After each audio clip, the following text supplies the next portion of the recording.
everyone, and welcome back to Don't Open That Door. It's Justin, Nico, and Dan back at you again with another Don't Open That Door Horror Hangout. And this time we're talking about vampires. That's right. The theme of this week for October is vampires, as you could probably tell from our review that we dropped on Monday. But now we're just going to talk about the genre, just in general, and kind of what we like, maybe some things we don't like, and how we feel. So let's take it from the origins though. Dan, why don't you go ahead and educate us? Yeah, so the idea of vampirism has been around for a very long time. Back to those ancient times, those ancient days. Those ancient days. Different cultures have had different Every fucking time. creatures, different monsters, different lores about them, and most often they are never like human like vampires like we think of today. And I apologize because I can't quite remember exactly which ones are ascribed to which cultures, but there are some that have been described as like a floating woman's head with their entrails just like dangling out, or like a monster with a certain animal for a head and a donkey body and things like that. But the common thread amongst all these cultures and these creatures in these cultures is that the monster feeds on blood, and the blood is where it gets sustenance from.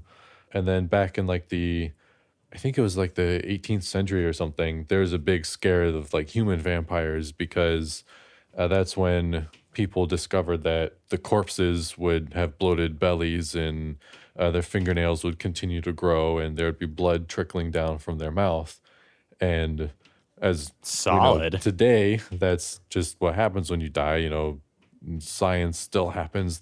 Your body decomposes and gas in your stomach expands and all that kind of stuff. So they didn't know that at the time, so they thought that people were crawling out of their graves and sucking people's blood. But it wasn't until a couple authors really popularized vampires. The first one that I know of that I think was really the big popular one, at least in sort of what we consider more modern like vampires, is not Dracula, though that was probably the biggest one. It was actually a book called The Vampire by Polidori, and he kind of created sort of the pseudo-modern vampire of like a nobleman and high society kind of thing. And then again, it was obviously Dracula that really brought in a lot of tropes that we consider now. So Justin, what kind of, I know you've read Dracula a number of times. Once a year, isn't it? Yep, once a year. So Dracula's kind of that classic tale where, we have Jonathan Harker, and he's, that, I guess, kind of naive, young international businessman from England. But actually, he makes a critical mistake in his choice of client. And, he ends up helping Dracula, get to England, and in something that basically ends up costing him, a lot personally. I'm not going to spoil the story, but he ends up having to fight Dracula and defeat him. And so many of those tropes that our good friend Nico here is going to cover in just a little bit are really, really brought to life in that book in modern memory. And by that, I mean, Dan's right about, like kind of the first books written and stuff like that. But Dracula's always the one people go back to. Whenever they talk about a vampire story, they're always, oh, Dracula. If someone's dressed up as a vampire for Halloween, oh, are you Dracula? That kind of thing. Because you think of the big D first. Big D energy. I would like to point out as well that even in Dracula, right? They still got an American who's ready to fight with his gun. That's because he has big America. D energy. America. That was back in the day, those ancient days. So, Nico, why don't you tell us about some of the key elements of the genre? Certainly. What are vampires weak to, for example? Bad bitches and champagne wishes. Freaks only, baby. No, I'm kidding. I don't know why Life is Good popped into my head right there. But no, they are weak to, most prominently, I would say, sunlight and garlic for sure. So, two of the best things in life, which is why I just could absolutely fucking never be a vampire. My seasonal depression ass would just cry myself to death. Anyway, they're also, because of sort of like a lot of the cultural aspects have been vilified. And so in sort of like going against what is often a dominant culture in the West anyway, we have religion being a weakness as well. Similarly with crosses, and in other cultures, like Dan mentioned, we have various subjective cultural weaknesses that might not necessarily apply apply to our understanding, but still fits in the context of everything. But there is one more a key aspect to the genre, particularly in literature, I would say more so than film, just because you have frankly more room to work with imagery. But vampires are often seen as sexual beings just because of the fact that when they're drinking blood, it's like an exchange of power. And if you are in that exchange, it is the understanding is that it is similar to a sort of like psychosexual dynamic kind of thing. And a lot of times is used in, I will say, some more broad strokes, but others well done in certain media. Yeah, and even in going back to that original text, Dracula, like Jonathan Harker has a run-in with 3 vampires. They're women. They're basically part of, like Dracula's. Aren't they basically like sirens or like part of his harem or something? Yeah, they're basically part of his harem. Or the I was looking squad. for Concubines. Concubines is the word you're looking for. I was gonna say his like posse, but yes. Yes, Mina Harker, John Harker, welcome. This is my castle, and I am on my sides. I have my posse. Are you fucking kidding me? Is this the Sandlot? So listen. So when Jonathan Harker is exploring the castle, they're like, "We shall give you very many like kisses or whatever like that." Bruh. Like I read one time a quote, and this is such a good quote, that the 3 of them were kind of a metaphor for, quote, the all-empowering vagina. That was like the direct quote in some like analysis I read. But the point being is they were there God. and they were definitely, especially in that moment, regarded as for sure sexual beings. And even back then, they were still in that context. I feel like female vampires are like always portrayed like that 100% of the time, or like 95% of the time. Like, you mean like hypersexual? Yeah. Whereas like male vampires, Oftentimes, it's still a key point of the identity, but I feel like there's other shit involved. But for me, whenever I see like a female vampire in something, it's always like hypersexualized, like even more so than the males for whatever reason. Or maybe that's just my. I think that's just culture as a whole. Well, yeah. I mean, that's a good point too. I mean, that's true, but I definitely see it. I definitely see what you're talking about, Dan. There's Like fucking Blood Rain or whatever. Remember that shit? From the PS2 era? Yeah. Vampire Blood Masquerade, whatever. what? Isn't that another one? Or was that from... What is that?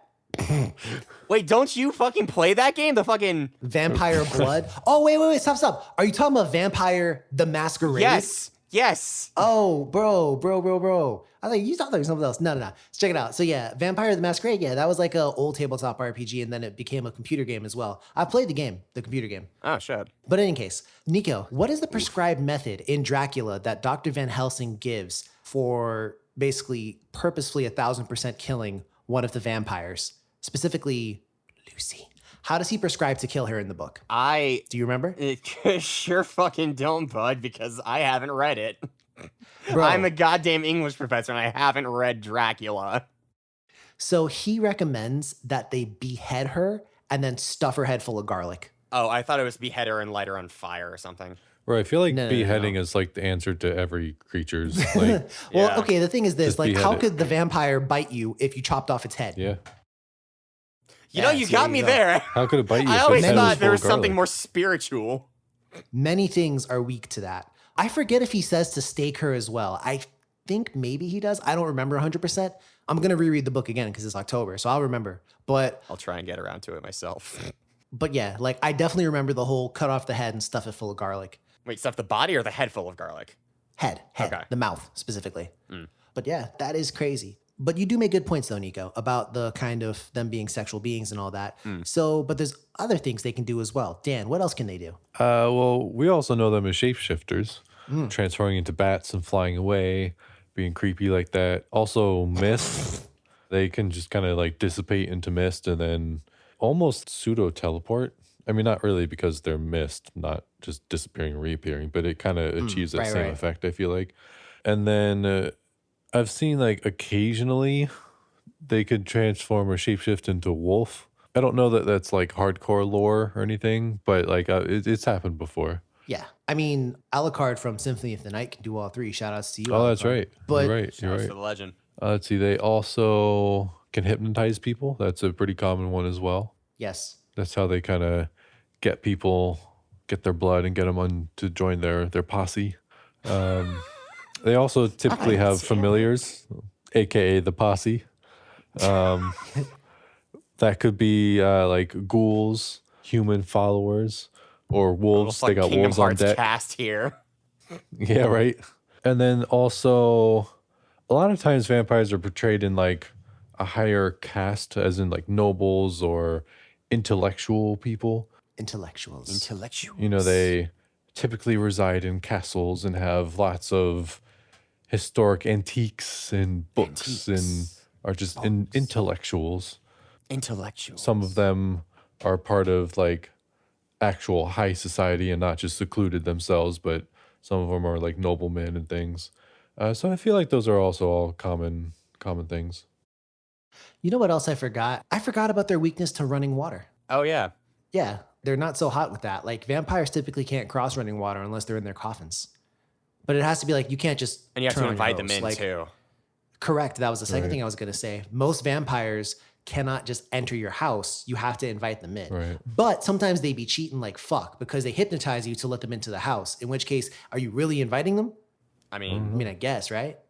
So I will say this, and it's very interesting to note. You talked about religion, Nico, as like a weakness, you know, like vampires aren't really supposed to be able to bear the sight of the cross. There have been some works. For example, we all know I Am Legend, right? The story based true on that. Richard Matheson's work.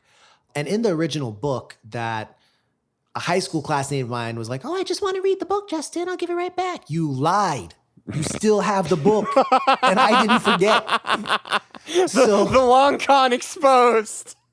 so anyways, in the book, I remember they specifically talk about people of different faiths being weak to their religious iconography. I mean, that tracks in kind of like a Pokemon way, if you think about it. It is. It goes back to what we were talking about before, which then brought about the question. And unfortunately, this topic isn't ever really covered.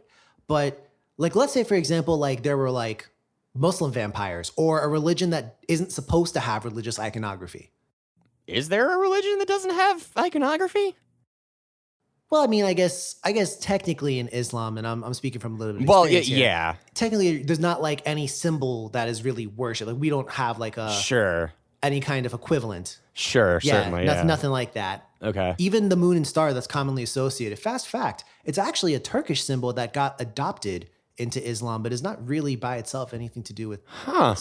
Yeah, you always see the moon and star. That's a Turkish thing. That's not actually like for real. Like, yes, it's part of the culture now, but that's where it came from. It's, Oh, and yeah. Technically, there is no like major iconography. We're not supposed to have that. Technically, Didn't we learn So, that in class? Nah, we learned a Oh. lot there. I learned about Dionysus there. In Unknown Yeah. Teacher X's class. Unknown Yeah. Teacher X. In God, I'm sorry. Substitution. So let's now discuss vampires in the modern context. So first off, let me go ahead and ask you, Dan, would you say this genre is still alive and well? Let's bear in mind some things that might have come out recently. You know, we've got Vampire Diaries. We've got Twilight, obviously. We've got, what's that one show that you used to watch on Netflix? There was like pharmaceutical shit going on and they were vampires. You know what I'm talking Oh, they're about. werewolves. True Blood? No, it had the chick from it had the Jean Grey from X-Men. Hemlock Grove? Yeah. I thought that They was were werewolves. There was a vampire there too. Oh, there wasn't was there? a vampire. You're right. Yeah. Forgot about that. Astute observations from the Don't Open That Door crew. I was gonna say, I feel like the genre isn't quite as alive anymore, actually, Oh. because I feel like the modern height of the genre, I feel like was like the mid '90s to like 2013 or something, 14 maybe, because I feel like now, there's not a ton out there, because like yeah, Twilight was huge, True Blood, like a bunch of shit, but like those were all like a handful of years ago. And I can't really think of too much stuff that's like within the last couple of years that is like big. But there was a period of like 10 years or some shit where like there was like a ton of vampires like everywhere. And now I feel like in the last few years it's really kind of like gone off to the side a little bit. And now, Nico, I'm gonna have to follow up with you with the same question. Okay. What do you think? Would you say the genre is alive and well, or what do you think? So I would say that the genre is alive in other media, certainly yeah? in like video games, and I'm pretty sure they're still making some sort of vampire cartoon somewhere. God, I sound old. But I don't know that it's as alive in horror, except for the traditional like $5 to produce schlock content that you can find across the internet. I can't tell you the name of any like big name vampire movie I think the past 5 years. Granted, I'm probably fucking up, but like A girl walks home Alone at Night, yep. at night. And Let the Right One In. Well, no, that was earlier. That was when we were in 2010. college. Yeah, that was 2008. Never mind. Never mind. Okay. Let the Right One In. The American version came out when we were in college, I think. Yes, I believe that's correct. I think, is it alive? I think it's undead. So Oh, I think that, thank you. So, I think, Dan, I agree with you. As part of my Halloween challenge, I did watch a movie today involving vampires. Oh. And it was from the 80s though. And I was like, you know what? This is cool. But I feel like we just don't get much stuff like that anymore, particularly recently. And this one was more action based. But like, I think to your point, Dan, I think Twilight really erupted kind of, because Twilight came out back when we were still teenagers and whatnot. Mm-hmm. And it just kind of erupted the whole vampire craze for a while. And then afterwards, after it kind of had its time, it was just like, okay, like people weren't really trying to mess with it anymore. I think functionally 50 Shades of Grey is the new vampire book. Like if you look at it in terms of, well, one, just straight up abuse, but like two, like using similar sort of like power dynamics and talking with similar like sexual themes and stuff. I feel like we can look at it more directly. And wasn't like 50 Shades basically like a Twilight fanfic? It was very much so, exactly that, yes. So yeah, I mean, that like, by itself, but it's funny because whenever I think of like, and we'll get to this in a little bit, but whenever I think of some of my favorite vampire things, you guys are right. Like it's typically from like at least 10 plus years ago, normally, sometimes even more. I hadn't even realized that till we did this recording. Yeah, right? And like the heyday, there was like Buffy even. Like Yep. Yo, yeah. I feel like Buffy was like the not as big as Twilight necessarily. Like Twilight really propelled vampires, but like Buffy was like a consistent, good. It was like the popular theater thing. kids version of X-Files. Yeah. I mean, I think Buffy, I think I agree with Dan. I think it was consistent too. It lasted a while. Yeah. 2 offshoot series, didn't it? Something like that. Angel was one of them. There was another one. But in any case, and we kind of already started talking about it, so let's just keep on trucking. What are some of your favorite vampire things? And I'm going to go ahead and lead with Nico here. But what are some of your, and not just books or movies, it can be books and movies, but like just everything, like what are some of your favorite vampire things? So my favorite depiction of a vampire in probably anything is in The Witcher 3 Wild Hunt in one of the DLCs. It's just shout outs to that game. If you have access to it and can play it, it is like the best goddamn story ever. And it's just so fun. I believe you're speaking about the Blood and Wine DLC. Blood and Wine, yes. I couldn't remember if it was that or Hearts and Stone. But it just getting to see all of because The Witcher 3 is like a book come to life, like actually from your imagination, what it looked like as a kid in my head. That's what it looks like to me now. And just seeing that in all this sort of like grandiose, it was almost like a spectacle, and you were getting to interact with them too, which is like when you're viewing movies, it's a little bit more passive. And I just thought that was so fucking cool. Cool. Anything else? Any other kind of? Oh, you gotta yes. have a couple movies. Yes, certainly. Let the Right One In. The original Swedish one is fantastic. I don't remember when I saw it. It must have been when we were in high school, I guess. But it is a much different kind of tone in a vampire movie that you wouldn't expect. And I'm not going to say any more than that just because I think that if you're even remotely curious, you should go check it out. I would say it's a good vampire story with a twist. Yes. I will say a twist that works, I would argue. Agreed. I think between and this probably something we should review on the podcast at We some should point. absolutely for review sure. this on the But podcast. it's I would definitely say that between the original and the American remake, I do take the original as being a little better. Yeah. But in any case, let's go ahead now and we'll trapeze on over to you, Dan, walking the vampire tightrope here. What are some of your favorite things? Books, movies, films, games, artwork. Vampire Hunter D. Vampire Hunter yeah. D. Wait, your father. You can't be. You can't be the son of. And anyone who likes Vampire Hunter D will know that. Can What we do you like review about- that? Oh God, we have to review. I want to. The one Bloodlust. movie. Bloodlust? Bloodlust. But in any case, keep going, Dan. I mean, my favorite, like, I feel like Vampire Hunter D has its own tropes. It has created its own, not to the rest It has of the a genre, meta but yeah, just like with external of itself. I this. mean, there's so many recurring themes through it, and I love it. Yeah, and for listeners out there, it's written by Hideyuki Kikuchi. That's the author, and he's an awesome guy. He's put out some pretty cool kind of horror anime and books. He's but yeah, keep going though. I just wanted to let him know who wrote that in case they want to check it out. But go ahead. In the movies, the anime adaptations, 2 movies were pretty good too. Are awesome. Hell yeah. So there's that, and then I feel like I never really got into like vampire like movies or anything. Oh, Castlevania. wow. How could I forget about that? I've played 1 or 2 of the Castlevania games. Oh, fuck. Bloodstained, dude. Oh yeah, God damn, I- that was an incredible game. I never played that You- one. I know you 2 did, but I never did. I didn't even get to go yet, so you don't know what I'm gonna say. Go ahead, Dan. Yeah, those are my 2 probably favorite vampire kind of things.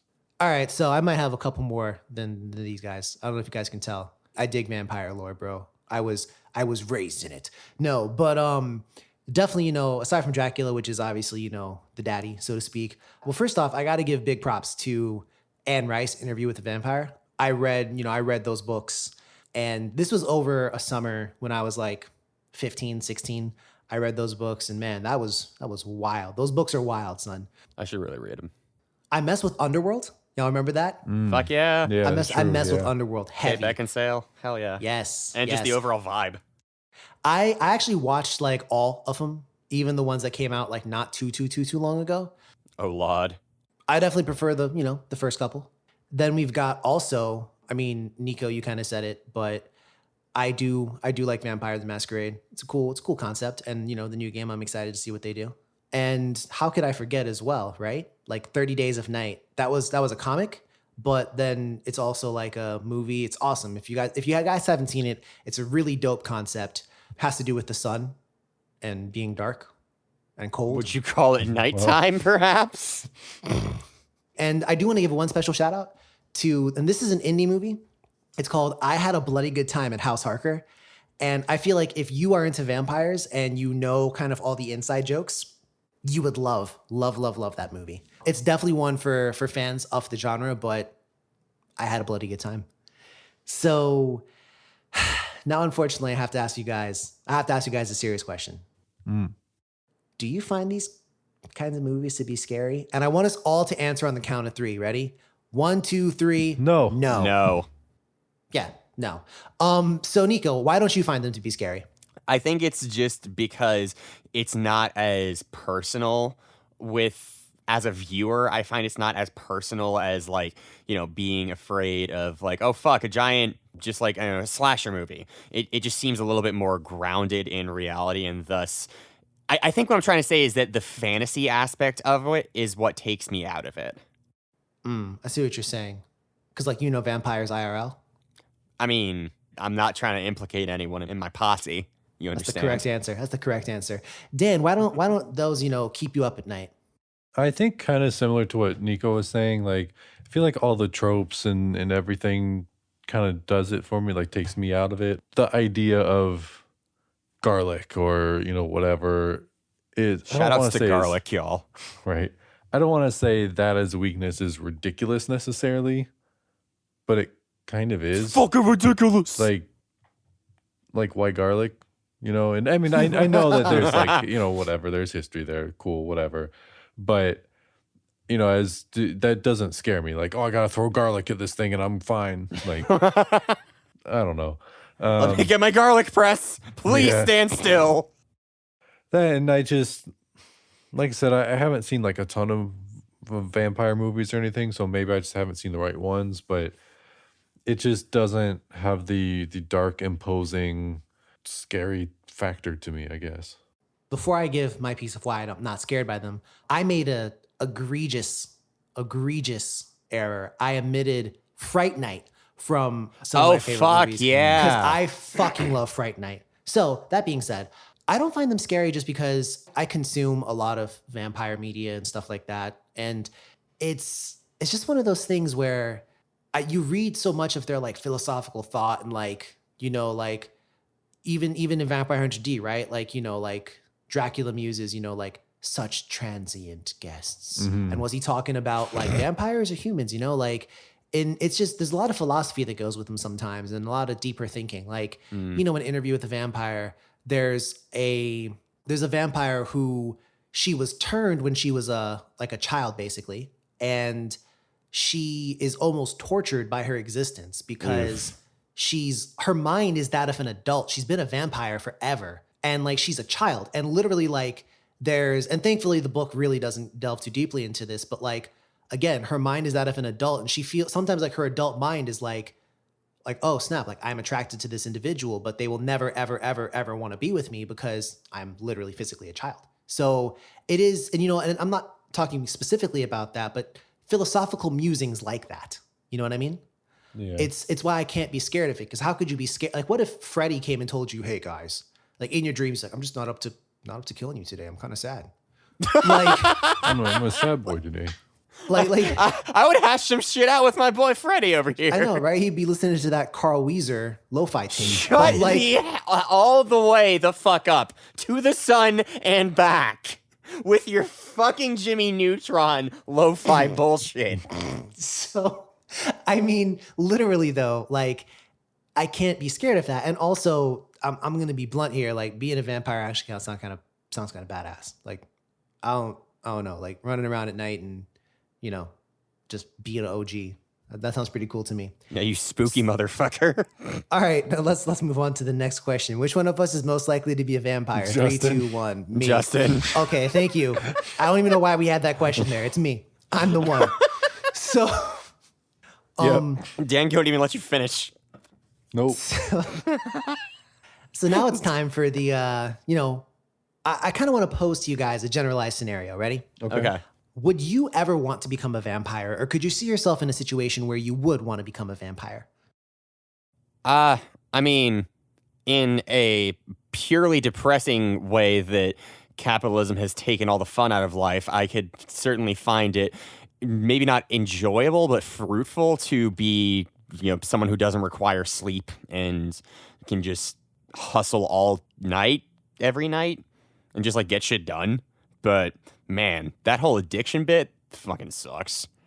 Well, I mean, first off, in terms of sleep, you'd be mistaken there because vampires can sleep for like hundreds of years at times. So that might be you. Like I might be like, yo, Nico, let's hang out in like 2100 AD. Oh shit! You yeah, wake you're up. right. You wake up at like 3000 AD. Like, oh, bro, I'm sorry, bro. I slept like shit. But you know what though? I'm good now. So, and I could have been like murdered by vampire hunters by that point. But then, you know, Dan, let me ask you: would you? Yes, you would. Would Dan like to be a vampire? Dan, do you think? I don't know. On one hand, Oh my I say no because I feel like it would be mad boring. On the other hand, I feel like it would be really cool to just like fucking travel around and like explore the world. And you would never like be done exploring because the world is always evolving. Mm-hmm. So like I think that would be cool to just go like learn shit about different cultures and shit and just experience different shit like that. So maybe it wouldn't be boring, but I feel like it'd be like lonely as shit. Honestly, yeah. I mean, so that's Tuck one everlasting. thing. Remember that shit? Mm-hmm. I will say this as well, right? Like, so I do want to temper what I'm saying here with this. The loneliness thing would kill me. Also that, and if like you know, like my girl, like if I became a vampire, first person I'm biting is her. I'm like, yo, like we're about to like, Of course, we're about to hang out for eternity. And what if she doesn't want to? Then I'm like make her a vampire by force, and then she's gonna resent me for literal eternity. Right, yeah. Like, so that would suck. Also, just like, like watching people that you cared about die. Yeah. Like everyone, all your friends that aren't vampires are going to die. And then you're going to constantly need blood. Now, granted, in some mythos, right?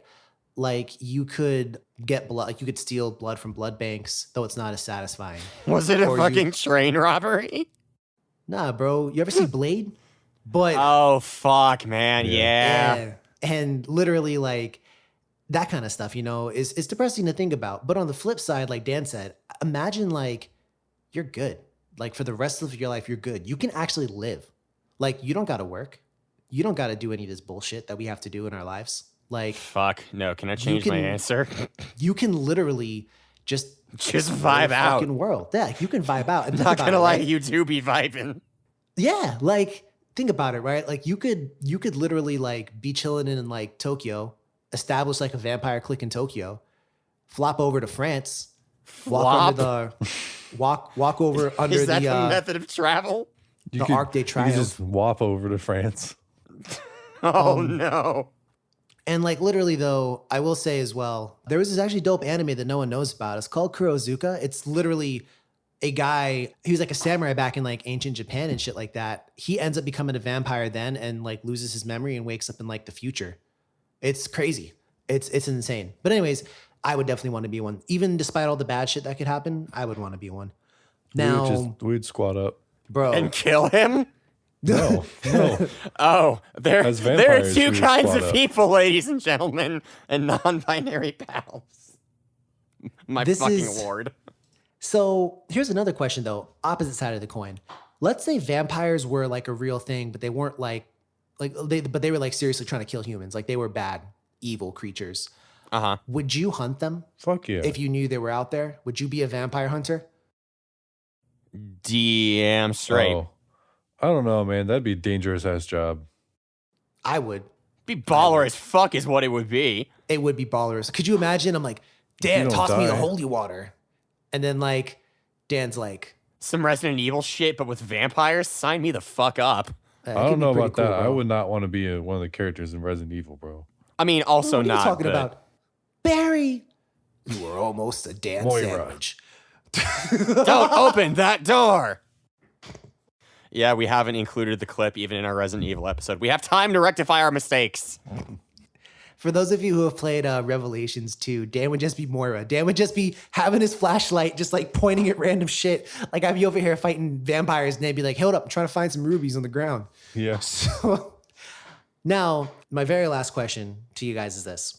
What would you do if like one of us turned into a vampire? Would you kill one of us? I mean, no, because I'm not going to see your ass anytime soon. But I'm saying like in general, like I would just IRL. be like, you trying to be a bad vampire or are you just trying to be a chill vampire? Can we be cool? Can we all just be real cool? yeah, I'm not gonna lie. I would probably be really cool with you, Dan, but I might have to kill you, Nico. Oh, Revenge. 100% likewise. Revenge. Yeah. But that's pretty much all I got. You guys have any, I feel like we really dusted down this genre and kind of, freshened up the coffin a little bit. And we might have learned a few things on the way, too. Like what it means to be a friend and betray your friends. So, you guys have anything else to say about the genre? Surprisingly, not as bloody overall as you would expect, now that I think about it. That's true. That applies to multiple things. Because there's in not my really life, actually. gore. I mean, yeah, but vampires, like, their whole shtick is blood. Ironic, isn't it? Yeah. The hearts that don't beat long the most. I usually find them pretty short, actually. So, ladies and gents, I leave you with this quote. Den die, ta ten, right ten, Chanel. For the dead, travel fast. If you like what you've heard, please give us a follow. We're on Twitter and Instagram at DOtD Horror. We're also on Facebook. Don't open that door. So, yeah, that's been it from Nico, Dan, and Jess. We hope you guys are enjoying this month of Halloween. It basically is the month of Halloween. No, it's the month of October. We hope all you guys are staying safe. Hope you guys are enjoying yourselves. And please, ladies and gents, don't open that door. Have a nice night.